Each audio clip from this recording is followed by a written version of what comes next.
We're here for the deal makers, the revenue generators, the margin expanders, for distributors, manufacturers, and retailers, for the Lone Ranger, calculating rebates in spreadsheets, and the large teams overseeing complex deals. We're here to connect rebate experts with each other, to build a community of leaders and forward thinkers, to help you connect with other rebate experts so you can learn from each other and grow your careers.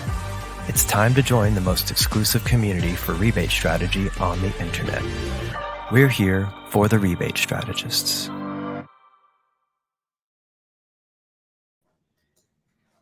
And I'm here. We're here for the great Rebaters. We are. Did the intro break there, Reggie? Did you break it again? Did I break it? Yeah. I'm always breaking things. Sorry, man. It's this stems from childhood. I've been breaking things since I was a toddler, and even in adulthood. It's just how it goes. Yeah. No, it's. I was sat there waiting to hear Cale's wonderfully narrated "We're here for the deal makers" piece.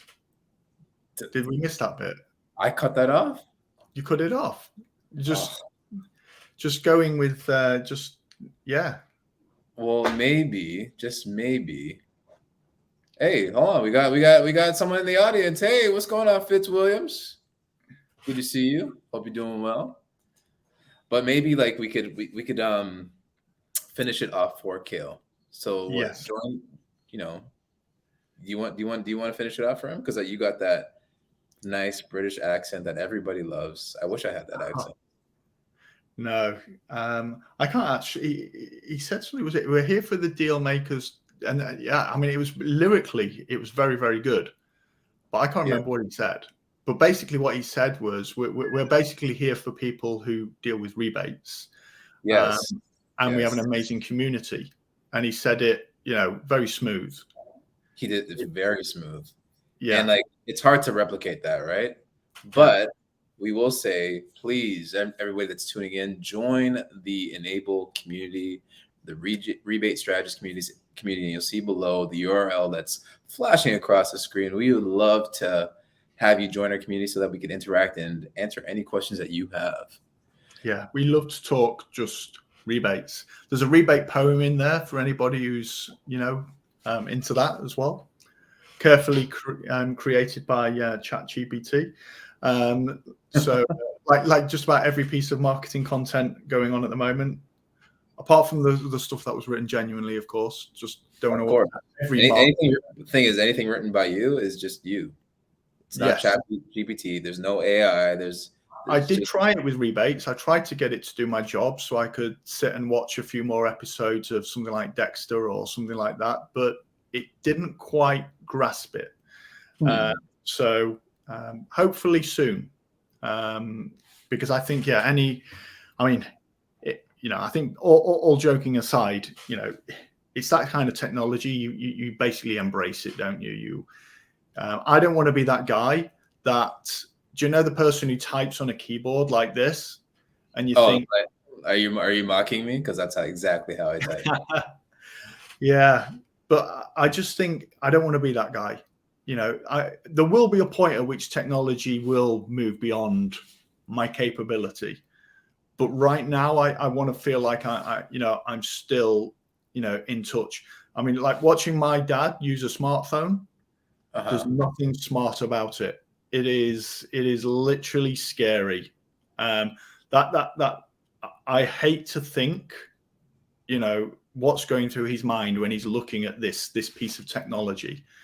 I don't want to be that person. So I'm trying my best to embrace AI. But yeah, it's scary. It's moving so fast. It's doing some wonderful things. Like, to your point, you could, write so much content from ChatGPT. I've even seen you're going on YouTube on how it will help you create slideware. You can create, through HTML, it'll start writing code for you. So if you want to create a landing page or a website, man, it could do it all. Yeah, I think as well, I've used it a little bit. What I find it really useful for is, when you get in that brain block, you draft something and then you redraft it and you redraft it and it just doesn't quite feel right. Just drop it in to ChatGPT and say, make this sound more professional. Drop. And it'll write it in a different way. And you're like, oh, I like that bit. I don't like that bit. And then you can just say to it, let's slightly less professional, more words, less words. You can really shape it until ultimately it does sound like you. And that for me is where it's beneficial. It's not about writing something from scratch. It's about something you've written and just refining it, just like you give it to somebody who is probably a bit more of a wordsmith than you are. And then I suppose, yes, and then you can use it for research. Tell me, can you give me an example of when and things like that? I'll let you in on a little secret. ChatGPT has helped me lose 5 pounds. 5 pounds in weight or 5 pounds in monetary terms? Weight. Wow. So 5 pounds lighter. Okay. That's because I've asked it what should I eat. So it's allowed me to make my help me make life decisions. Wow. And essential ones at that too. Did you say my objective is to lose some weight? What should I eat? Yes. And it gave me a list of foods from chicken and rice. No. Trying to cut out the carbs, All right. I said, hey, how can I get lean, trim, and an 8-pack? Right. And it didn't start laughing. It gave you a real answer. No, ChatGPT doesn't laugh. Yeah. No. You could have asked me. I could have given you an answer to that. See, if I asked you, then you would laugh. Yeah. I didn't want anybody to laugh at me. Okay. Hold on. Fitz, we are live. Yes. We said we were live. We're live. So thanks again for tuning in. Yeah. Live and making it up as we go along. Yeah. So today we don't have a guest, do we, Reggie? This is just magic between us two today. We are the guests. Yeah. We are the guests. We are the stars of the shows. But we're gonna reminisce about our prior guests, and I think in no particular order as well, just because I don't actually know the order. I know the names of the people we've had on. I know what they said, but I can't get the order perfect. But I do know. I think Kale Kale was the second show. I was the first show, which was very uncomfortable talking about myself for half an hour. Kale then came along. Great show. Community. How do you build a community? Those kind of things, which we've covered. Our next guest, I believe, was Razib, but I might be wrong. But anyway, let's put. You might be wrong. ChatGPT said no. Razib was actually the 6th episode. Oh, was it Jeff Moyle? Yes. Oh, how can I forget Jeff? He was right in the middle of a house move as well, wasn't he? It looked like he was actually taking the call from underneath his stairs. Yeah. That was, it was good to actually have somebody from a client or a business perspective, because we can sit here and we can talk about rebates and technology, but we're not the users. I used to be, but now I press buttons like this. But Jeff, he's in the middle of that. He's VP at Rexel. He's when he talks, people listen. He's got the knowledge, and he's got the kind of the way of presenting it that it really comes across strong. And so, yeah, absolutely loved having him on. I mean, what were your takeaways from his piece? I find he does a really good job in bringing that human element to how technology has streamlined his business, right? They have a massive distributor network. So when it comes to operationalizing and streamlining and building efficiencies across that network of distributors, it's critical that, a platform like Enable will help him and his team and his company just, automate the whole entire process, from calculating rebates to ensuring that they're mitigating risks and not overspending. But the way that he articulates it, it actually draws you in, and he simplifies the complexities of everything behind the entire process, which I love. Yeah, and I remember he made a point, and he made it on a Supply Chain Now webinar when he was on with Mo, and he made it again on ours, which was that technology isn't there to replace people. It's there to actually empower them to actually have more fulfilling roles. But he also made the point that in the current economic climate and recruitment, the labor markets, a lot of these kind of transactional roles are becoming increasingly hard to fill, and that's where technology plays its part. And so it was, to your point, it was about putting people first by using technology. Now, if you'd have said that 10 years ago, most people would have said, "Oh, you're just going to replace jobs." But it's amazing how that has gone full circle now. People actually understand what you mean. So yeah, I love that. You're right about that, because like, to your point, in terms of where the economy is today and having that labor shortage, when you think about the next generation coming up, there's a huge gap within the back office teams, because the next or younger generation doesn't want to do those administrative roles, right? So technology, to your point, will fill in that gap and will help automate that process. So that's just where things are going. So to your point, should we be intimidated by technology? Should we be, scared that it's going to replace jobs? No, it's actually filling the roles that actually need to get done, because people don't really necessarily want to do them anymore. Yeah, absolutely. And as an example, ChatGPT, it can do something. It can do something for me that would have taken hours. What that then means is I've then got those hours to actually take what I've put together and present it and talk to people about it. And rather than it being the other way around, where it was 90% prep, 10% delivery, I can now do 10% prep, 90% delivery, which means that's so much more value adding for everybody. So yeah. So now it's Razib. He's the next one.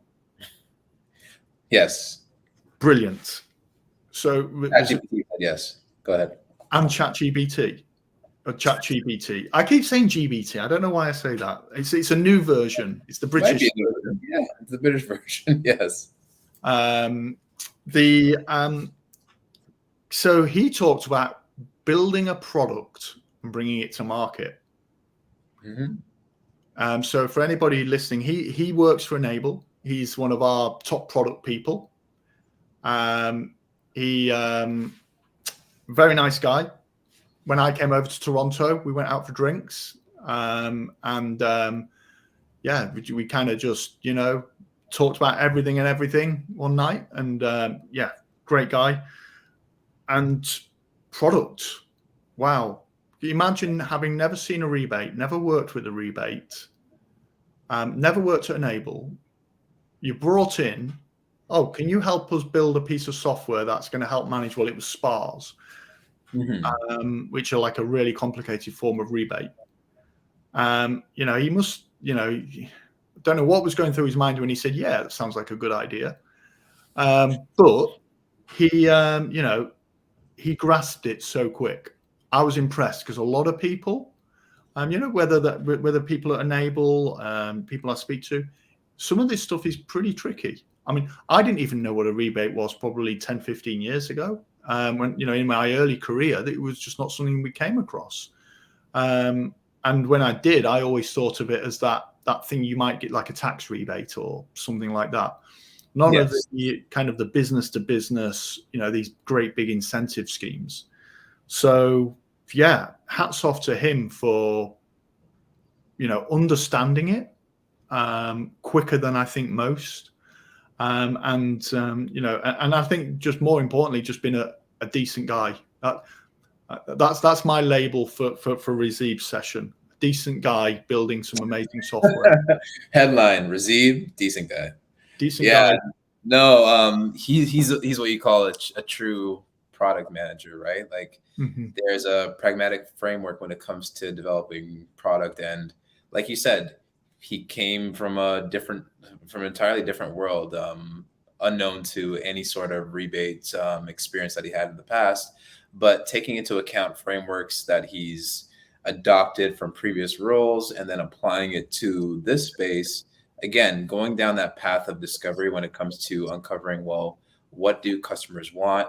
How do they operate? How do they make a calculation? How do they calculate rebates on spreadsheets?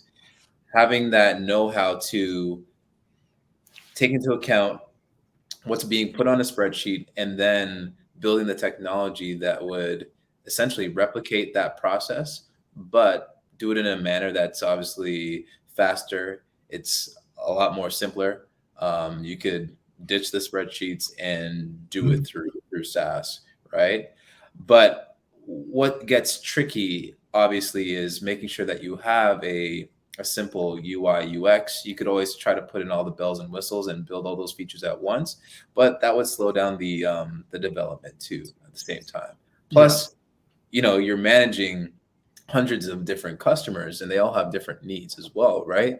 So you can either make a bespoke solution or you could have something that's, off the shelf, right? So it's like you say, you've got the discovery piece, but the balancing of all of the needs and requirements, that's really where I think it's not about coding or designing a product. It's about prioritizing what to develop, because there'll be so many great functions and features that you want to put in, but you can't put them all in version 1. Otherwise, right now we'd all have amazing iPhones, or Samsung Galaxies or whatever, but things evolve and you can only put so much in at once.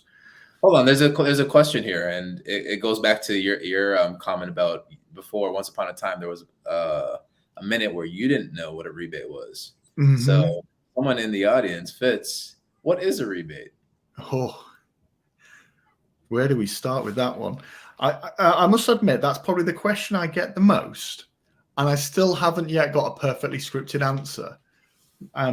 But in my mind, it is a form of consideration that is refunded back to the customer after the transaction completes. So when you buy something, you'll get something back, but not because the product was faulty or damaged, purely because you fulfilled the purchase of the transaction. And I think the easiest example is if you're a business and you're buying from a manufacturer, the manufacturer might say, well, if you spend $1 million with me and throughout the course of the contract, I'll give you 1% of everything you've spent back. So, your target therefore is make sure you spend $1 million and you're going to get 10,000 back. That is the most common type of rebate we see, albeit we do see them in B2C or business, to customer type relationships, where you buy something and then you claim some money back. So they're all forms of rebates. It's just where the money flows in the opposite direction to the initial purchase. Hopefully that answers the question. Say I haven't got a perfect answer. I should probably memorize whatever Wikipedia. Well, is Wikipedia still going to be Wikipedia, or are people going to use ChatGPT? There's another question. Maybe that's what ChatGPT actually does. It doesn't actually do anything. It's just Wikipedia with a voice. What we should have done? What's that? We should have done like a Q&A, like live Q&A, and actually on screen have ChatGPT answer those questions. That would be one. We'll probably do that for another episode. But that's a great definition, Mark. Like, there's so many ways you could define what a rebate it is, and like for me, the way I describe it to either peers of mine or just people in my network is I always use the example of, let's just say, Best Buy, like Best Buy in North America. So let's just say I'm Samsung and I'm selling into Best Buy, and I'm making a trade agreement between myself being Samsung, and then let's just say you're the buyer at Best Buy. I'm selling to you, let's call it 5,000 TVs. 5,000 TVs, okay. Right? Yeah. At a certain rate. and you're saying, okay, well, yeah, I definitely want to buy those 5,000 TVs, but I could say to you, well, what if you buy, instead of buying the 5,000, how about you buy 8,000 and I'll give you a rebate for buying that 8,000. So let's just say I'll give you 3% a rebate based on the 8,000 units that you purchased from me. Yeah. At least we'll give you somewhat of a price break, if you will, when you stretch it across the volume, and then you receive that as a return. And plus, it's, to your point, there's an obligation based on that agreement that we just made for you to buy those 8,000 units. Yeah, but I was thinking more 7,500, to be honest, in my mind. 8,000's just, stretching me a bit too far. Yeah, Sony are putting a better deal on the table as well, so we might have to consider that. But yes, I agree. But you see what you did just there? You just talked about other competitors. So that's perfect, right? Because those rebates allow me as a manufacturer to be more competitive, right? Yeah, absolutely. Because what you can do is it's a good way of aligning objectives. Best Buy what do Best Buy ultimately want to do? They want to make money, and they make money by selling products, and they sell products because they have the right products in their store at the right prices. And you need a whole range. You can't just sell one thing, which means they'll need to sell Samsung, they'll need to sell Sony, they'll need these contracts. But these manufacturers recognize that these products, they need a way of getting them to market. So they want the space on your shelves. There's so many elements to it, and that's where these rebates can come in, because you can get lots of different types: stocking rebates, marketing or promotional rebates, so many different things that are trying to encourage, like a Best Buy, to fulfill certain behaviors, because the manufacturer knows by doing that, it will boost the sales of their product. But they've got to make sure that the Best Buys of this world have skin in the game. It's no good just giving them, saying, well, actually, I'll just make the TVs cheaper for you. Best Buy, brilliant, that's great, but doesn't incentivize us to sell any more TVs. It's just, we now get them cheaper. So yeah, it is a good way. So that being, I'm trying to think how I can flow that into my conversation with Gareth, who was I'm confident was our next guest. Sorry, before we get to the next guest, I just have to ask this question. Well, not me that's asking the question. Yeah. It's our buddy Cole. He's got a question for you related to the TVs. What would Mark do if he had 5,000 TVs? What would I do if I had 5,000 TVs? Now, I'm not smart enough to watch 5,000 programs at once and absorb all of the information. Like those sci-fi characters. I don't know. I mean, for starters, that's a lot of storage, isn't it? Yeah, you'd have to actually get. Thinking of it from a manufacturer perspective, you don't want 5,000 TVs. You want them in the hands of your distributors, because storage costs money. So hence why you use rebates to incentivize the sales. But coming back to Cole's point, 5,000 TVs. He stumped me with that one. Well, don't know. Could you put them together and make one big super jumbotron TV? Yeah, that's thinking outside the box. Yeah, that's what I'm going to do. I don't want to pay the electricity bill for it though, and I'm not sure I'll explain that one to my wife.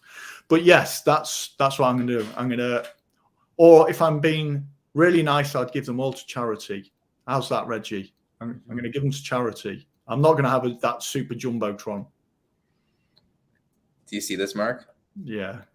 That's Do you notice how greed came out first? I want a big TV. And then my conscience came out afterwards of actually, no, I should give them to charity. And that's the kind of guy you are. You just got a good heart. I'll build my jumbotron, watch it for 10 minutes, and then give them away. And then give it away.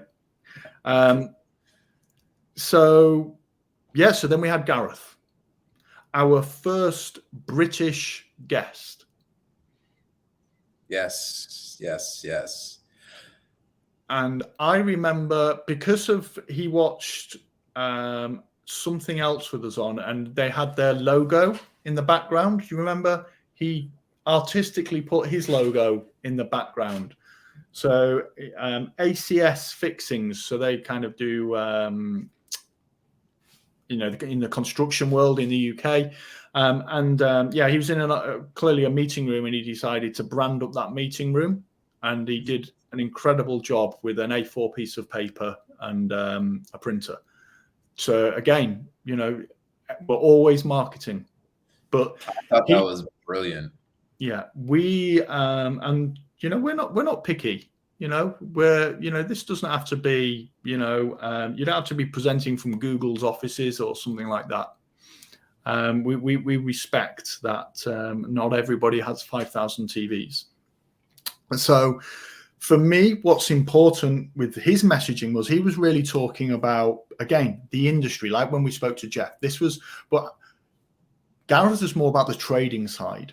He was talking about how things like SPAs or claimbacks can help facilitate trade.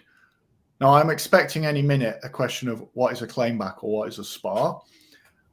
These are a form of rebate that isn't earned when you buy the product. It's pre-agreed that when you sell a product to a specific customer, you can claim some money back. So it's the manufacturer basically saying, I want you to sell this TV to this customer. And it's like a named customer. But like if you think in big construction projects, I want you to sell all of these materials to this customer because I want my materials in that high rise. So as a distributor, you're trapped in the middle because actually you didn't agree probably the sale. You might have, but you're the facilitator of the sale. You're moving the goods. And so the manufacturer just make it worth your while. So that he brought brilliant insights, but he made the same point that Jeff Moyle made, which was all of this transactional kind of monotony. Trying to employ people who want to do that is difficult. And that is where technology comes in. So he made exactly the same point. So that was really good. Yeah, I really love the concept that he discussed as well when it came to alleviating pressure in the back office teams as well. Again, something that technology will do. Because to your earlier point as well, imagine if, you talked about ChatGPT and the opportunity to get back more time in your day. Yeah. So imagine having technology manage, SPAs and all those transactions. You've now freed up more time in your day to focus on other strategic initiatives that you didn't have a chance to before because everything was, done manually. Yeah, absolutely. I think we could all agree that, if we had more time in our day, we could focus on doing more of the things that we believe can add more value. So having technology to help us with that is great. So our next one was that was that chickens and eggs? Was that the next conversation? Yeah, the infamous chickens and eggs with Chris Loader from Pros. Yes. So fantastic, character. Again, loves an analogy. So, and none of these sessions we do are scripted. So when he started talking about eggs and supply and demand, you just have to roll with it. But I thought it was fantastic. I think for anybody listening, when you think of eggs, you don't really, you don't get caught up in the supply chain. But the reality is, if you turned up to an egg farmer tomorrow and said, I want to double the size of my order, is it going to be that he's just going to pop in the back, speak to the chickens and say, hey guys, can you, or should I say girls, can you lay me twice as many eggs tomorrow? They're going to go, no. So his point is that, supply chains need planning, and he was really as well talking about the collaborative pricing arrangements and how demand and constraints and incentives, they all go hand in hand. rebates are a form of the commercial agreement. Pricing is a form of the commercial agreement. Service levels are part of that commercial arrangement. There's so much to it. And he was kind of just bringing it to life with some fantastic examples. So I really enjoyed that. I like it when you can actually visualize what you're talking about. And with Christopher, it's always chickens, eggs, and lobsters. So for anybody who didn't watch it, he has a lobster business as well as a kind of I think is it a part-time gig for his children? He works. Yeah. It's more of a, I would say it's part of his legacy, right? Yeah, that's it. Yeah, it keeps his children out of his wallet apparently, which is fantastic. Well, I just can't wait for that episode when you guys introduce the goats. Yes. Well, I'm sure he will. Now you've mentioned it, I'm sure he will introduce it at some point. I will just have to go with it.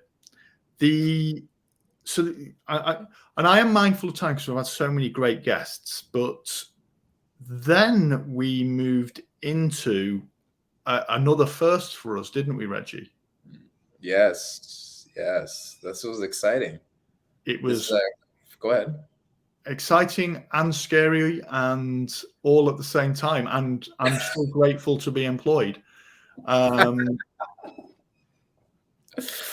Yes. Mark is referring to our very first live in-person interview, but it wasn't just a live person interview with anybody. It was with Jerry Bruner, our VP of Global Sales, and then on top of that, we have the CEO, Andrew Butt. Yeah, and for Jerry, I think Jerry being in a background of sales, Jerry can go with the flow. He's very much a that kind of charisma, personality type of character, and he can carry off kind of any Q&A. Andrew's more from a techie background, and so from his perspective, there's always that bit of nervousness about, I like to know what I'm walking into here. And I remember even on the day when we knew it was going to be live, and it's a case of, right, guys, so what are we going to be talking about? And I was having fun with it, saying, oh well, we'll just see what comes up. Don't worry about it. And I still remember the look on his face right before it started when I said to him, have you looked at the questions? Because we did have a couple of questions just to give him a flavor. He went, yeah, what did you think? I said, I haven't read them yet. I said, I don't know what they are. And he's there looking at me thinking, but aren't you asking the questions?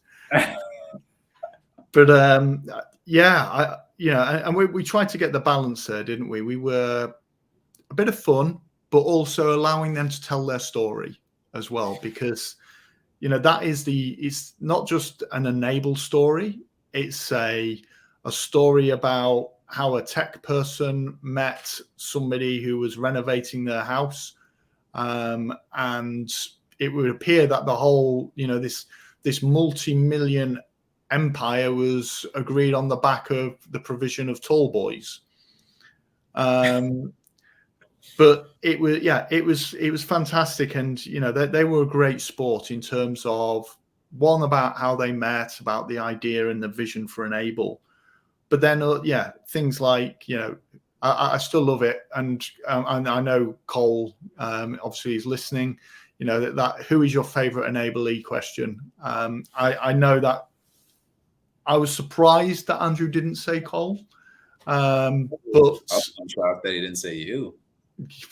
Well, I think if I'd have asked him who's your least favorite person, I might have got that response after asking him that question. But yes. And then asking for Jerry's thoughts on the American football,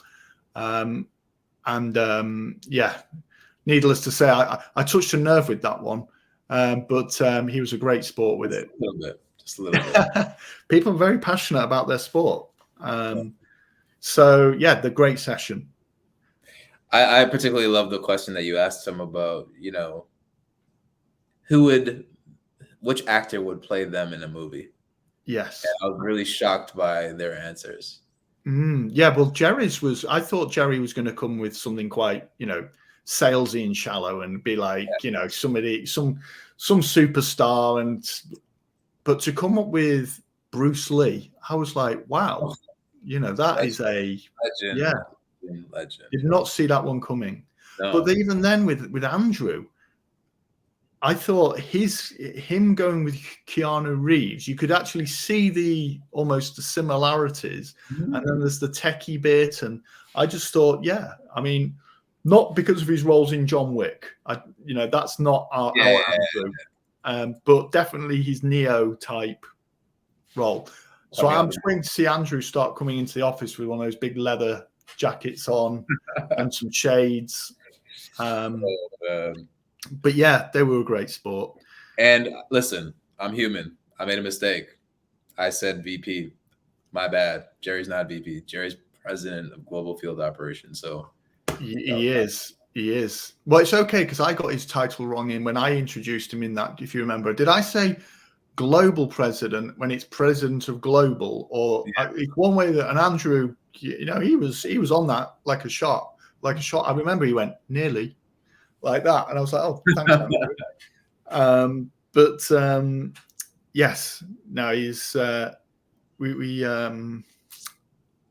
going to say, it's always tricky interviewing your bosses because you don't know exactly. It's like, should I be asking this question? Is it going to be a little offensive? Is it going to be taken for a loop? Right? Yeah, you don't want it to be fake. You don't want it to be kind of you've got to find out where the line is and then just creep over a little bit and then come back again and because fun. There was no hiccups considering that it was it was in person, it was live, we had the studio audience and everything like that. So your nerves are just and your anxiety levels are going through the roof, right? Think about that. For anybody, I watched it for the first time back again when I was at the airport. And I sat there with my laptop open, and it looked like, a proper, something that, you're on Oprah and we still remember your Oprah moment. And, I'm thinking if anybody's walking past here, they're seeing a guy on telly, and it's the guy watching it. And I'm thinking, how vain am I? You don't know how well it comes across, but I was super impressed. It shows you the difference, having a proper, kind of crew there. And, I think you brought those guys in, didn't you? Who did a fantastic job in terms of making it ultra professional. No, thank you. And we kind of did that on a whim when you really think about it, though, right? Yeah. Which is pretty impressive. So the next guest. So this again was slightly different because this was more partnerships orientated. Mm-hmm. And I'd never met Mike before. And so I was, you always, when you've not met somebody before, and you get a couple of minutes just before the webinar, you've got to very quickly judge what kind of personality you're working with here. And so you can tailor it. And Mike was he was a tricky one because at first I wasn't quite sure. And then he really opened up and, started talking about some really interesting things. And I was blown away when, he mentioned, we were talking about shooting down those UFOs. Everybody's forgot about them now. It's like the government's made it all go quiet. But if we remember, only recently we had those dodgy balloons flying everywhere. And he was talking about, was it his son is a pilot? And whether it's one of these, whether you get it scraped up on your plane as a kill for shooting one of those down. But like with all things, we have the fun bit of the conversation, but then we were talking about idea, which is it's an information exchange amongst many things, but the importance of bringing alignment to businesses. There's a lot of information that is shared. So if you think about a product, that product that manufacturer makes and all the specifications that go with it, that should be aligned throughout the entire supply chain. And that's kind of where an idea play a role, because what they do is they're that one source of the truth. And I'd love to see that available to more industries. I just know it's a headache for a lot of industries staying aligned. Yeah, and a lot of trading partners, that's exactly what they need, right, and require in order for them to be efficient. And especially when it comes to accounting, everything needs to be accurate. So having data, being able to work off clean data sets is very critical to their roles. I can imagine a world where all data is accurate. I have to use the word imagine. Maybe they could make a movie about it, because it is science fiction. But one of the biggest challenges I had when I worked in business was your version of the truth as a business would be different to your supply chain partner's version. Not because always you might have misinterpreted the trading terms, but actually just because your data's different. You wouldn't believe that you can think you've spent a different amount to what they think, because you've got PO data, which is one data set. You've got goods receipted data, which is another data set. And then you've got goods invoiced data, which is another data set. Each one could have different values. And when you're trying to calculate your rebates, which one do you use and things like that? And then the manufacturer will probably have similar. And then it's a case of, is the rebate calculated at the point of invoice? Is it calculated at the point of goods delivery? There's so many different things that can lead to challenges. So anything like idea that can bring alignment, for me, is fantastic. Absolutely. And then we had our most recent guest, a guy with a great name, who is, I must admit, the professor. Firstly, I did not give myself that title. And the first time I saw him, he just looked at me, said, it's the professor, and chuckled. And I thought, oh, thanks. Yeah, great. But when it comes to spas, he is kind of, he's that kind of oracle of spas. And, he knows that world. And he's got so many great stories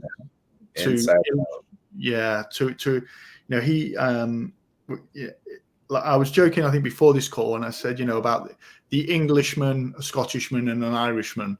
It's one of his great stories about how he illustrates a spa, but it resonates so well. He just makes it easy to understand, and you can tell he has lived and breathed that world such a long time. I get, sorry, I was going to say I get excited about rebates. I do, but I don't want to come across like, I am just Mr. Rebate. But you can tell that he is Mr. Spa. He loves data as well. We know he works with idea as well, so there's no surprise there.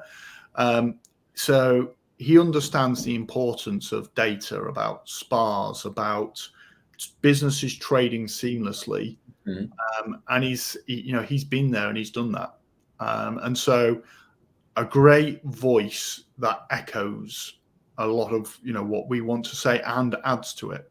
So I thought it was brilliant having him on, and I think that the plan is, because he echoes so well with us, I think we'll get him back a few more times, Reggie. I think. Oh, absolutely. A guy that has 3 different titles to his name deserves another episode. And like you said, he is a thought leader within the space.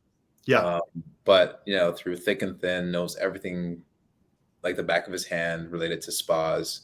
And the banter between both of you, I learned so much during that conversation.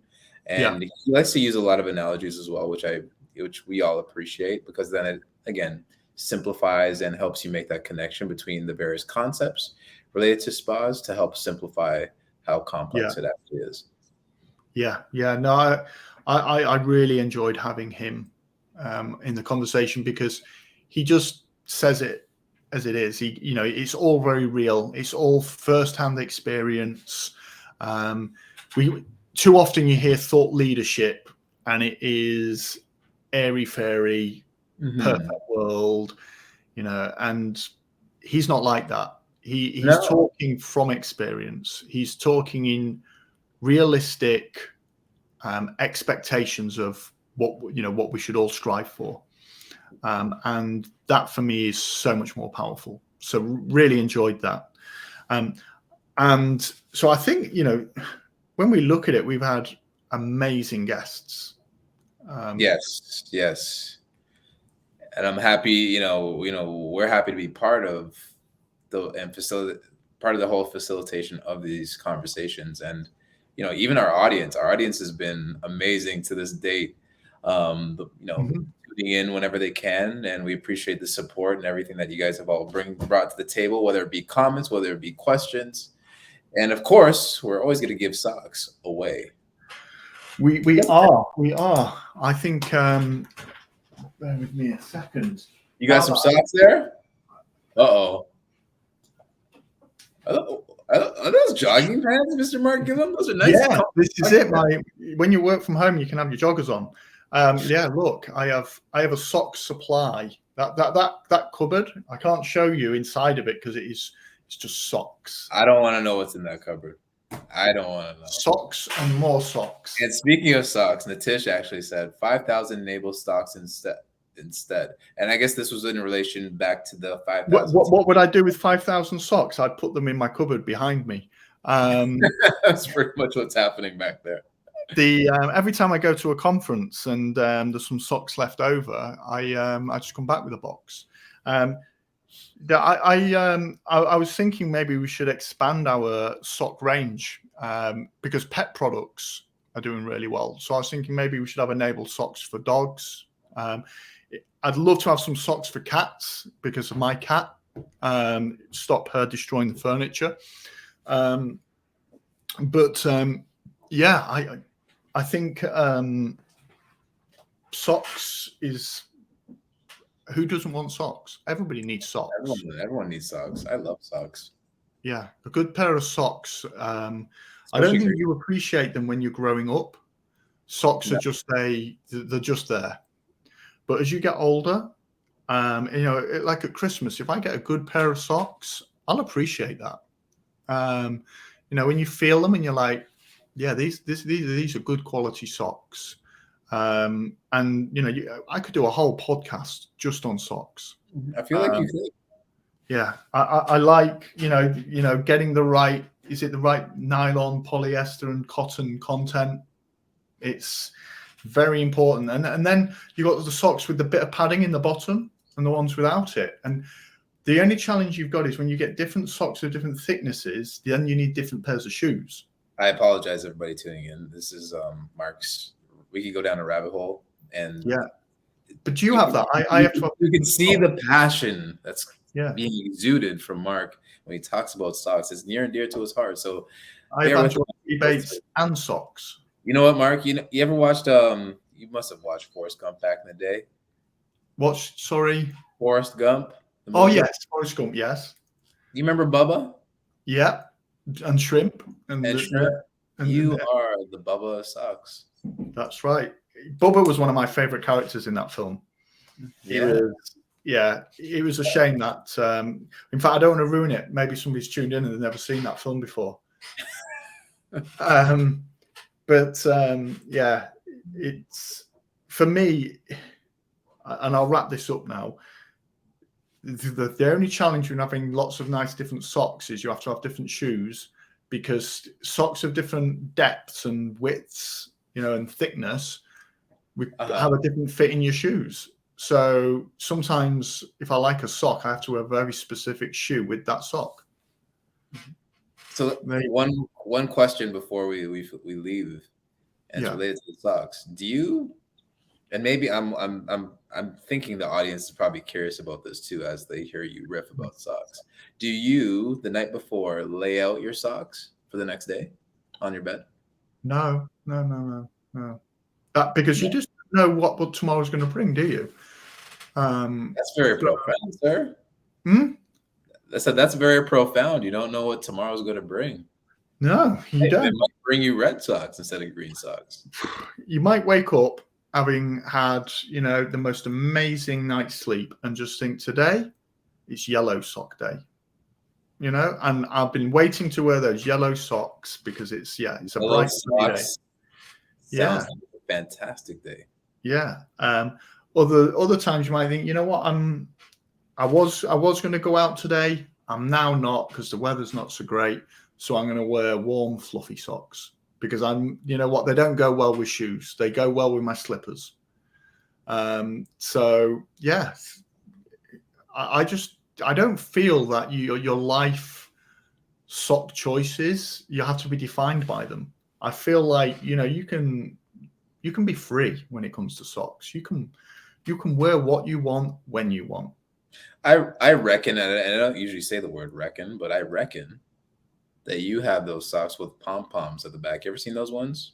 Yeah, yeah. Kind of low cut, and they have the pom pom at the back. Yeah. I must admit that I think they're more for the ladies, but anybody who chooses to wear them, I won't judge. I think, and the good thing about socks, have you ever seen a dress code at work that defines anything about socks? No. It'll talk about tops and trousers and maybe shoes, but never socks. So you can, you can. That's your area because obviously your underpants as well, but you can't show people your underpants at work. That's inappropriate. You'll end up with a meeting with HR if you do that. But I don't think you will if you show them your socks. So that's your one kind of garments that can be reflective of you. So there you go. Well, on that note, yeah, we have something coming up, and for everyone that's tuning in, if you want to hear Mark talk more about socks, but in person in Chicago, you gotta come to Catalyze. This year we are doing Catalyze, and this is Enable's big annual event. It's happening June 7th and 8th. Here's the link that's flashing across the screen. Please go visit the landing page to get more information, to get your tickets, because you'll get a free pair of socks, but also you'll get Mark's take on his favorite, most colorful, dynamic pair of socks. But imagine you just chose for that particular day not to wear a pair of socks at all. You just wore sandals. I think everyone would be upset. I can also talk about the best way to wear a pair of socks as well. Depending on your mood, depending on lots of different conditions. And when is the right time to have the socks dragged down? And when's the right time to pull, if you pull them right up tight, up to the calf. Different times require different approach. So a sock isn't just a sock. One sock can actually be multiple different types of sock. So yeah, we'll talk about that at Chicago. Do you have sorry, last question. I'm fascinated now. Do you have the ones with the straps, the ones with the it holds up the sock? Oh, is that you used to see is it the Morris dancers and those kind of holding them up? No, I don't. No, no, but yeah, I know the ones you mean. Yeah, I don't know what you. They kind of go around your knee, and then they have straps to hold the sock up. I don't know what those are. I wouldn't say I'd be an advocate of those. I think your socks should just stay up naturally. If they're not, you probably might have been washing them the wrong way, and the elastic's gone. You got to look after. You make sure you wash your socks on the right cycles. You want to, prolong the elasticity of your sock. At this rate, we're losing our audience right now. They're tuning out, And it's okay. Don't worry. Mark's got a YouTube channel that's just filled with sucks. So what we're going to do in Chicago, we're going to have a rebate conference. And then right next door, we're going to have a SOC conference. And we'll see who wants to go to which one. Oh, Mark, as always, it's been a pleasure. It's been a pleasure. And everybody, thank you for tuning in. We'll be back the next couple of weeks, and we'll discuss more than stocks. Yes, we will. Yeah, and we'll bring a guest, so you don't just have to listen to us too. All right, everyone, take care. Adios. Ciao. Ciao.